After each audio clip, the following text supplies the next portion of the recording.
2025 NEET കെമിസ്ട്രിയിലെ 12ാമത്തെ question ആണ് question number 12. Which among the following electronic configurations belong to main group element? 4 എലമെന്റുകളുടെ electronic configurations ആണ് തന്നിരിക്കുന്നത്. അതിൽ ഏതൊക്കെ എലമെന്റ് ആണ് മെയിൻ ഗ്രൂപ്പ് എലമെന്റ്സ് ആയിട്ട് കൺസിഡർ ചെയ്യുന്നത്? മക്കളെ, എസ് ബ്ലോക്കിലെയും പി ബ്ലോക്കിലെയും എലമെന്റ്സിനെ കമ്പൈൻ ചെയ്ത് നമ്മൾ വിളിക്കുന്ന പേരാണ് എന്ത്?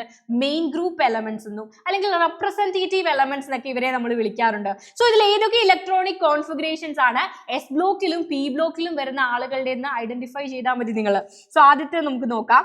നിയോൺ 3s1 ആണ്. ലാസ്റ്റ് ഇലക്ട്രോൺ എൻ്റർ ചെയ്യുന്നത് എസിലേക്കാണ്. അതുകൊണ്ട് തന്നെ ഇതൊരു എസ് ബ്ലോക്ക് എലമെന്റ് ആണ്. ആൻഡ് ബി നോക്കുക, ഇലക്ട്രോണിക് കോൺഫിഗറേഷൻ ഇത് 4sലേക്കാണെന്ന് കരുതരുത്, 3dയിലേക്കാണ് ലാസ്റ്റ് ഇലക്ട്രോൺ എൻ്റർ ചെയ്യുന്നത്. സോ ഇതൊരു ഡി ബ്ലോക്ക് എലമെന്റ് ആണ്. നമ്മുടെ വെനേഡിയത്തിന്റെ ഇലക്ട്രോണിക് കോൺഫിഗറേഷൻ ആണ് കൊടുത്തിരിക്കുന്നത്. ഓക്കെ, അടുത്ത നെക്സ്റ്റ് വൺ സി ആണ്. ഇത് ഏത് ബ്ലോക്ക് ആണ്? ഇതൊരു പി ബ്ലോക്ക് എലമെന്റ് ആണ്. അപ്പൊ എയും സിയും എസിലും പിയിലും വരുന്ന ആളുകളാണ്.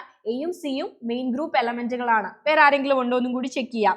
ഓക്കെ, ഈ ഇലക്ട്രോണിക് കോൺഫിഗറേഷൻ ആരുടെയാണ്? 4s1 കാണുന്ന ഉടനെ നിങ്ങൾ ഇത് എസ് ബ്ലോക്ക് ആണെന്ന് തെറ്റിദ്ധരിക്കരുത്. 3d10 കോൺഫിഗറേഷൻ വരുന്നുണ്ട്. ലാസ്റ്റ് ഇലക്ട്രോൺ എൻ്റർ ചെയ്യുന്നത് 3dയിലേക്കാണ്. കോപ്പറിന്റെ എക്സെപ്ഷണൽ കോൺഫിഗറേഷൻ ആണ് കൊടുത്തിരിക്കുന്നത്.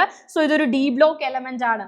ആൻഡ് ലാസ്റ്റ് വൺ തോറിയത്തിന്റെ ഇലക്ട്രോണിക് കോൺഫിഗറേഷൻ ആണ് കൊടുത്തിരിക്കുന്നത്. തോറിയം ഒരു ആക്ടിനൈഡ് ആണെന്ന് നിങ്ങൾക്കറിയാം. സോ ആകെ വരുന്നത് എയും സിയുമാണ്. Answer is option 2.